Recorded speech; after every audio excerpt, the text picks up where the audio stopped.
Why is it necessary for us to warm up properly?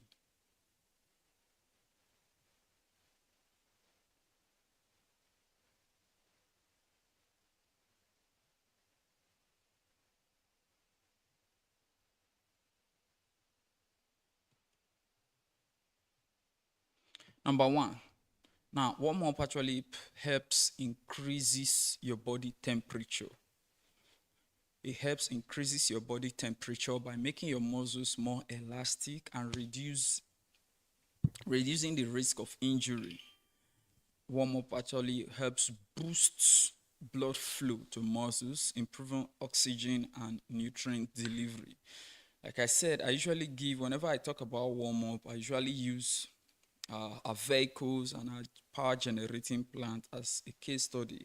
That whenever if you have a car, before you move the car out of the home every day, after starting the car, you allow the engine to run for some few minutes before you engage the gear, or you engage the transmission before you start moving it from one place to the other. The same thing applicable to power generating sets. I want to allow it to run for some few seconds or few minutes rather before you engage it with supplying power to whatever place it ought to be supplying power to. So the same thing is what you do to the body, is what is happening to the body when you are doing warm up before an exercise. It makes your muscles to be more elastic, as well as making it reduce the risk of injury. When there's muscle, your muscle is actually designed to with elasticity properties. So your warm up now is like you are gradually introducing it to this elasticity that they should get ready, that they're about to engage in a high level task. So that's what the body actually do during this particular period of time.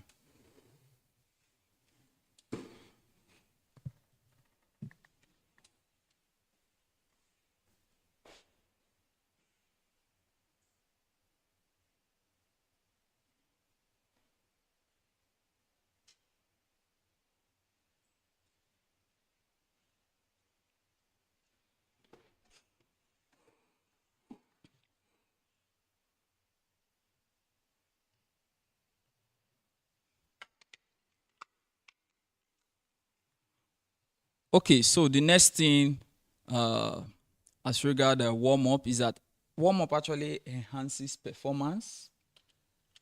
Warm up enhances performance because it prepares the cardiovascular system by improving your strength and your endurance. Now, how does it prepares your cardiovascular system? I've told you later, I did think that has to do with cardiovascular system, means your heart and your blood vessels. Now, your heart is specialized in supplying blood, nutrients, and oxygen to every part of the body, whereby all of these are needed for that part of the body to do whatever task or purpose that it needs it for. So whenever you are engaging in warm up, a message is passed from the cardiovascular system to those muscles. Message is passed from those muscles to the to your brain, and from your brain now gives an instruction to your cardiovascular system to send more blood to those sites that activity is needed to be carried out, or heavy task is needed to be carried out in those sites. Hence, this also activates the nervous system by enhancing coordination, reaction time, as well as what focus. So this is how warm up actually enhances what? This is how it enhances performance.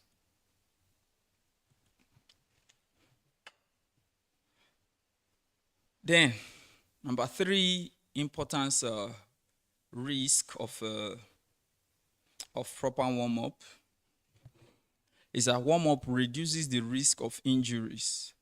Now, how does it reduce the risk of injuries? Now, it loosens stiff joints and muscles.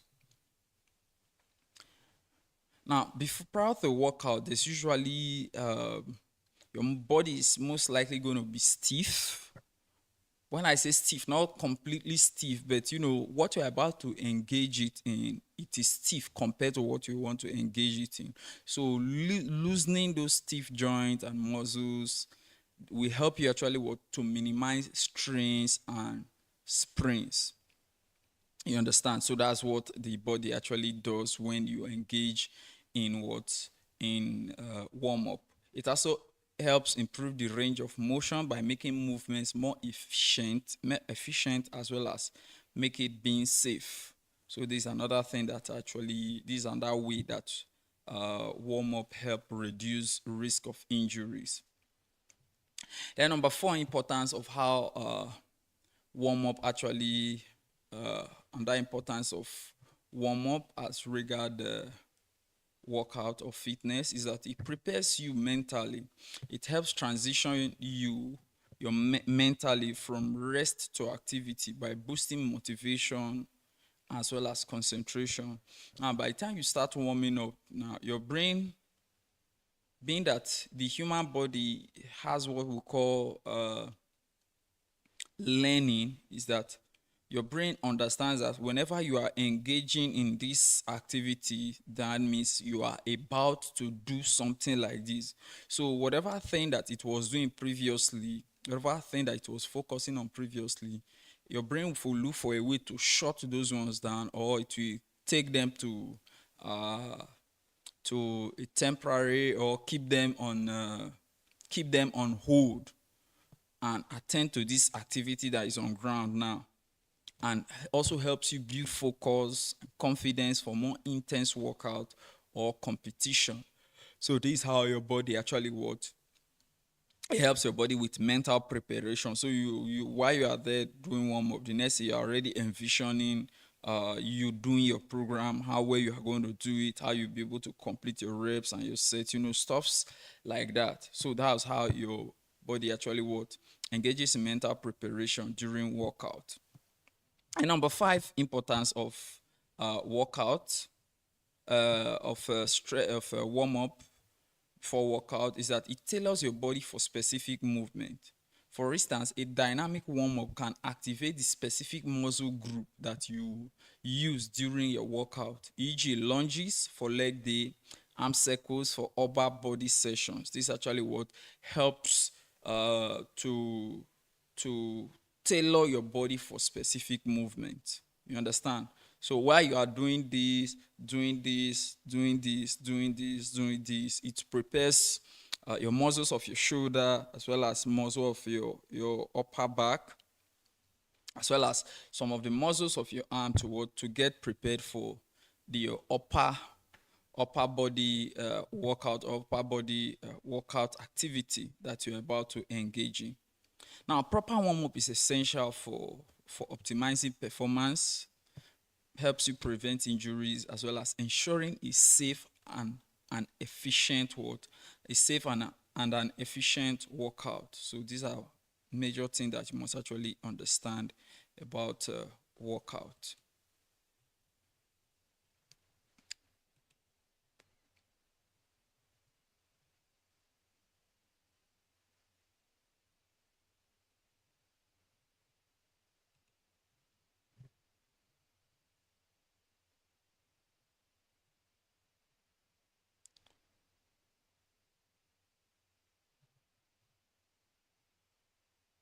Now, the one challenge I want to give to you now is that ensure you spend a minimum of 2 to 5 minutes every of your workout session to do a proper warm up before your next workout, and give me a feedback in the after you've tried that. Give me a feedback to for me to know if any difference actually happened when you did, or any difference was not there. If you had your workout was kind of more seamless than it used to be, you can use the comment section to, after trying that, use the comment section to tell me what you felt, the difference that you actually felt. So that will be all for day 30. So proceeding now to day 31. Day 31, which is setting realistic and attainable goals. Now, we are not going to be we're not going to be uh,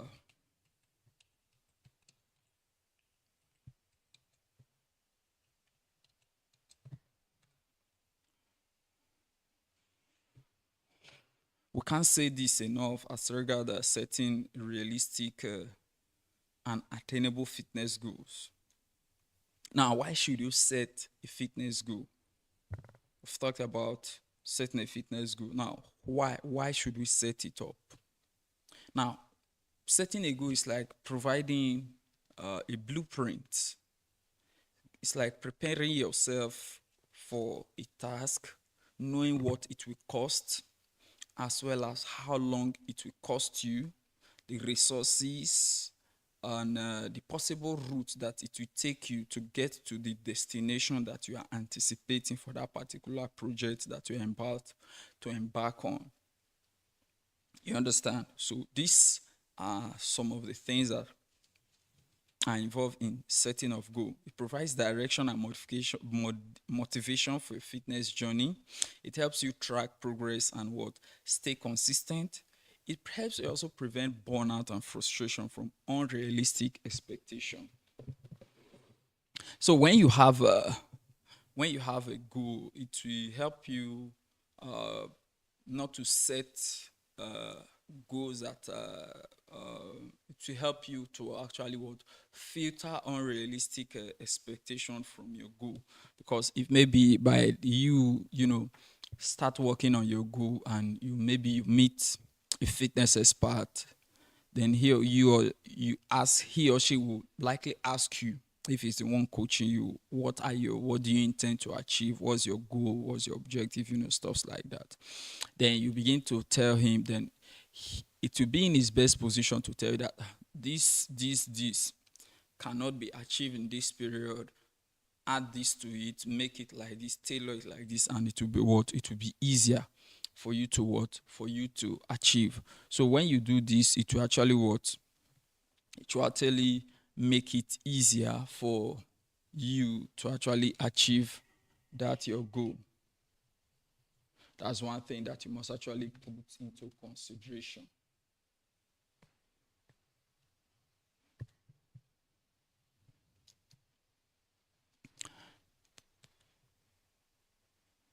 Now, what are the characteristics or what makes a good goal? What makes a good goal? You see, we're not going to we are going to keep hammering on this. Now, what makes a good goal is what we call the SMART, is the acronym. Nothing else that we can say about it. Although we've talked about it, so let's not waste much time on it. What does the word SMART means? It means that your goal is specific. That means it's clearly. Okay, let me just run through the acronym before I explain one after the other. One, it should be specific. Your goal should be specific, should be measurable, it should be achievable, it should be relevant, and it should be time bound. That's the word SMART. That's what it means. And when you say SMART, the S there means specific. That means you should clearly define what you want to achieve. For instance, you want to do a weight loss program. Now, let's assume that maybe you are weighing 80 kg and maybe you are somebody who is not of height. Maybe you are barely 5 feet, but not even 5 feet completely. But your weight is 80 kg or even 85 or 90 kg. If we do an assessment on you, we'll discover that maybe you are even obese. So you want to lose weight. To what weight, to what extent do you want to lose? How many lb or kg of weight do you intend to lose? This will be what makes this your goal now to be specific. How many kg of weight do you intend to lose? So that's specific, not just either I want to lose weight. No, How many kg of weight do you want to lose? Is it 10 kg? Is it 15 kg? What is the ideal weight that you intend to be your new weight? That's a specific goal. So those questions will actually help you to fix those things appropriately. And two, use metrics to track your progress, e.g., your weight, your reps, your time. Use them to track your progress. For instance, you've done workout for a particular period of time. How long are you seeing any difference let's even remove maybe if you climb the scale. Are you seeing any noticeable or observable difference in your body weight? When you put on your clothing, is there any difference? Do they now feel lighter on your body, especially if you're on weight loss? Or maybe let's assume you are doing bodybuilding. You want to add more muscles. When you put on your clothes that used to be very, look like a flag, or used to look like a parachute in quotes. When you put them on now, do they look tighter on your body? So that's another metrics that you can actually use. It tells you that something is already happening. Then achievable, set goals that can challenge you, but they are realistic based on your current fitness goal. Any goal that does not challenge you is a useless goal, and there's no point focusing on it. Then relevant, align your goals with your personal needs and priority, e.g., improving endurance or improving your strength. Now, if a goal is not relevant to your life, then it's waste. As usual, it's also a waste. Just like if it's not achievable, it's also useless again. You understand? Then time bound. What is the deadline that you have? Sorry about that. What's the deadline that you have? Or what deadline? What is the timeline that you've given to yourself in order for you to achieve this goal? If you do not have a timeline for it, there's most likely a possibility or a chance that it will be difficult for you to achieve that particular goal. You understand? So let's look at a brief example of a realistic fitness goal. And the brief example of a realistic fitness goal is that I will walk 10,000 steps daily for the next 30 days. So this fitness goal now does not require, this first line of this fitness goal is that does not require any exercise equipment. It's just you walking the 10,000 steps. So it means that for you to do this, you have to get a wristwatch that has a pedometer properties to actually or has a pedometer functionality. Or if you do not have any other traditional pedometer that you can attach to your body. However, the wristwatch is something that you can actually attach to your body, and it will not look like an extra load to your body. And it will still be performing the work of you checking your time and update and the rest of them. Then still on that's for the specificity. Then measurable, complete. Okay, sorry, that's just an example of a smart fitness goal. That one does not require any fitness, any weight, any exercise equipment apart from your wristwatch that has a pedometer that you are just buying to attach to your body. Then another realistic fitness goal, number 2, is complete 3 strength training sessions per week. That's another one. Then number 3, run a mile without stopping in 8 weeks. That means you will run 1 full mile without stopping, and you will do it for 8 weeks. So that mile is that maybe you are doing it either every day of the week, or 4 times in a week, or 5 times in a week, depending on how you tailor it. Then number 4 is that you intend to lose 1 or 2 pounds or lb per week for a period of 3 months. So that means every week it is your intention to lose 2 pounds. That's about 1.5 kg. Sorry, I think that should be about 1 kg, 1 kg, or even, not even up to. I think that should be about 0.8 kilogram. So that you intend to lose 0.8 kilogram per week, and you intend to do this for a period of 3 months. So these are examples of realistic fitness goals that you can set for yourself. Then here are some few tips for success. One, break goals into smaller milestones. Now, whenever we draft a goal, there's what we call objectives. What are objectives? Objectives are sub goals. They are sub goals that are like headline and sub headline, or topic and subtopic. You understand? So it is these objectives now are the little things that you do that you actually make the big goal that you intend what to achieve. So focus on short-term wins that build toward your larger achievement. Stay flexible by adjusting your goal if need be due to setback or changing priorities. Celebrate progress, reward yourself for hitting milestones to stay motivated. Then ensure you track your consistency by using a right journal app, fitness tracker, or any other one just to monitor your progress. Then ensure you set realistic and attainable goals to ensure your steady progress, to build confidence, as well as promote long-term success in your fitness journey. So this is where we draw the curtain for day 32. Sorry, day 31 rather. Day 31. So if you have any question, if you have drawn your fitness goal, let us know in the comment section. If you have drawn your fitness goal or you now have a fitness goal following this lecture from day 1 to day 31, do you now have a fitness goal? Tell us in the comment section if you now have a fitness goal or you are still working on having one. Tell us in the comment section. I'd like to know.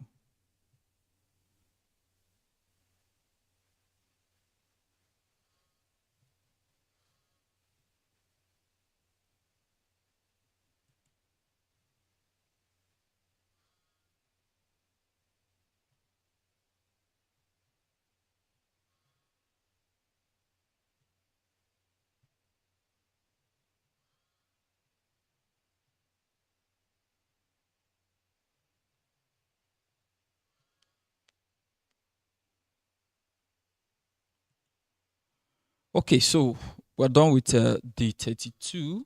So welcome. This is day 33. And what is day 33? Understanding body weight, body composition versus body weight.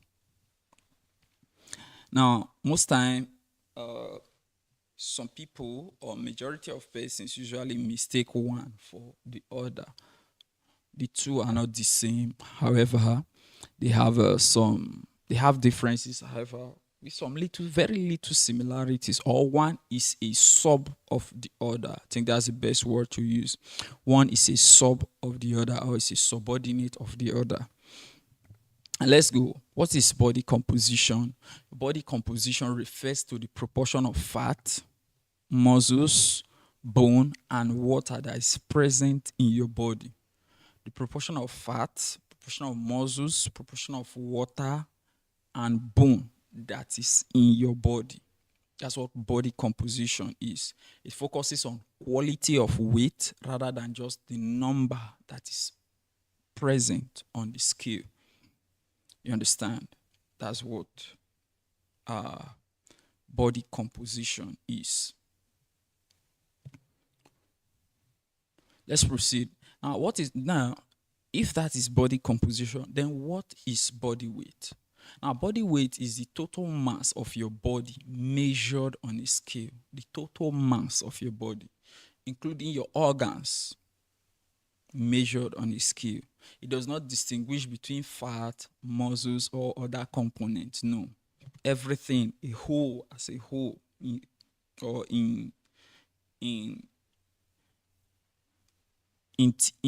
total, there is no, there's no separation, no distinct distinguishing this from this. No, everything as what, as a whole. That's what body weight means. Then let's look at the key difference between body weight and body composition. Now, body composition measures fat mass versus lean mass. E.g., it measures fat mass, that is how heavy the mass of fat in your body is versus how lean it is in your body. It also goes ahead to measure how heavy your bone is versus how light your bone is. It gives a clear picture of health and fitness. I mean, how healthy are you and how fit are you? There's a clear picture that body composition actually indicate about your body. Then if we now go to body weight now, body weight is a general measurement that can fluctuate due to water retention, food intake, muscle gain, or muscle loss. You understand? So this is the reason why if you check your weight early in the morning and you check it in the afternoon, there's most likely going to be a difference. It's not going to be the same thing. Just one day, within one day now, it's not going to be the same thing. But if you check your body composition, it's most likely going to be almost the same thing. Or if you check it within a period of maybe 3 times in 1 week, it's most likely going to be the same. But your body weight may not likely be the same. You understand? So that's the difference. Then let's proceed forward. Now, why should we focus on body composition? One, it gives us a health insight. Because lower body fat percentage is linked to reduced risk of chronic diseases. Okay, now you've heard of people people who are in health, fitness, always singing that, please, you should not become fat person, do not become fat, do not become obese. Why are we singing this? Why are we doing this crusade every now and then? Because if you have a high body fat percentage, it is linked with risk of chronic diseases. It is linked with risk of what? Chronic diseases. However, a lower body percentage to what? Reduce risk of chronic what?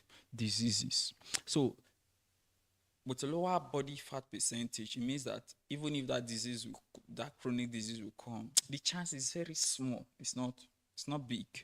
You understand? Then two, it helps us with our fitness goal, because by building muscles and reducing fat, it improves our strength as well as our appearance, even if weight doesn't change. This is the reason why I would tell you that you can also not be fat, but on the scale, your weight on the scale is actually a high number. What is there is as a result of your muscles that are already heavy, as well as your bone are becoming very dense. So this is the reason. This is where weight and body composition especially weight becomes a little tricky as regards body composition for measuring your health parameters. Then it also focuses on improved performance. Higher muscle mass enhances athletic performance as well as increased metabolism. So that's another thing that you must actually put into consideration. Now, how do you assess body composition? Now, to assess body composition, there are specialized tools that are actually designed for it.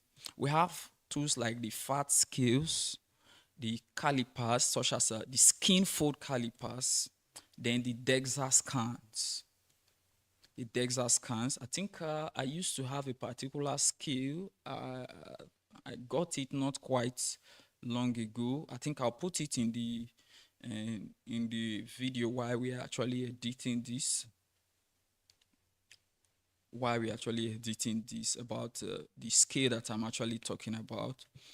Now, it tracks your progress through how clothes fit, photos, as well as strength improvement.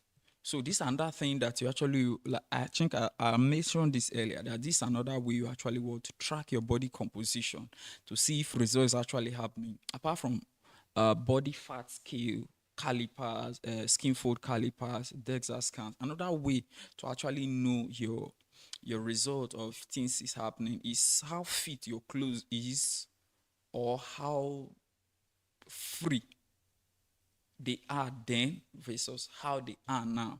So it actually helps you to know what is actually happening. Then your strength improvement. What are those things that you usually find difficult to do versus how easy you find them doing now? It's also another way of doing your own personal assessment. Then photographs. Look at your previous picture and your current pictures. What has happened or what has changed? Focusing on body composition rather than just weight offers more meaningful, sustainable approach to achieving your health and fitness goal. So that's how body composition and weight. That's how it applies to your to your fitness goal and your fitness journey. So that's where we'll draw the curtain for today, day 33. So tomorrow we'll be looking at the benefits of walking for fitness. Benefits of walking for fitness. So before tomorrow, you can use the comment section to tell me if you learned a new thing as regard body composition today. Tell me if you learned anything as regard body composition. Use the comment section, and also do well to like this video and subscribe to this channel. Subscribe to this channel, Moses Fitness Master. Subscribe to us on YouTube, on Facebook, on TikTok, on X, as well as on Instagram. And I'll talk to you tomorrow, being day 35.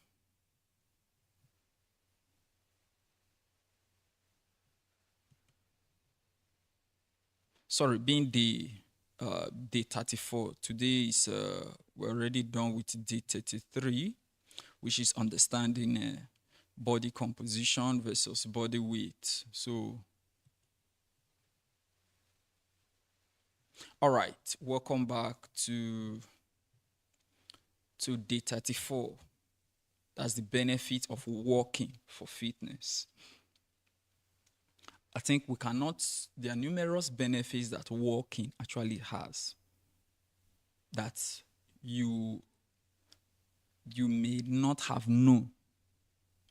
Yes, you may not have known. Maybe the ones you knew were just maybe very primary.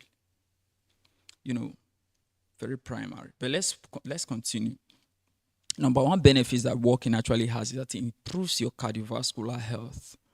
Now, it strengthens the heart, it lowers blood pressure, and reduces the risk of heart diseases. That's number one benefit. Improves cardiovascular health by strengthening the heart. When the heart is strengthened, your blood pressure is reduced because your heart will be able to pump blood through your blood vessels with little or no effort, but it's pumping enough blood, but with little or no constraint, with little or no compulsion through your blood vessels to every other part of the body. Remember that your heart is designed that by default, whether you like it or you can't stop its functionality of pumping blood on your own. You cannot actually control it completely. It's like an independent system that does its work by itself. You understand? Just like the way your brain is, you cannot actually stop it from receiving signals and sending responses to wherever their such signals came from. It's like an independent part of your body. The same thing is the way the heart is. So number two, it aids weight management because it helps you burn calories, which in turn boosts metabolism and helping with weight loss as well as weight maintenance. Number three, You know, uh, fit walking actually enhances mental well-being because it reduces stress, reduces anxiety, depression by releasing endorphins. You understand? It releases endorphins, which removes properties that are associated with depression to expunge them out of you. It also helps you to improve focus and mood, especially during your outdoor walks. Number four, walking also helps you boost your joints and bone health. Now, it's low impact exercise that strengthens bones and reduce the risk of osteoporosis. What's osteoporosis? Osteoporosis is a disease whereby the disease associated with old people whereby the bone begins to brittle or begins to gradually wear away. So it's called rickets in young people or in children rather. Why for old people it's called osteoporosis, a disease associated with bone, why bones begin to brittle and stuff like that. It also improves joint mobility and eases stiffness, especially for beginners as well as seniors. Yes, number five importance of walking is that walking actually increases energy level by promoting blood flow and oxygen delivery. It also helps in combating fatigue and improving your overall what? Your overall fitness, or sorry, your overall alertness rather. It improves your overall alertness by promoting blood flow and oxygen what? Delivery. Number six importance of walking is that it's convenient and it's accessible. Now, you want to start a fitness program or you want to start a workout program or you want to get into the fitness uh, circle, but you may not have the money. Let's put it that you may not have the money. Walking, you don't need to pay anybody to walk. What you just need to do is to get your sneakers for yourself, a walking sneakers. Get any bright colored, shirts, t-shirt, whatever that that actually uh, promotes,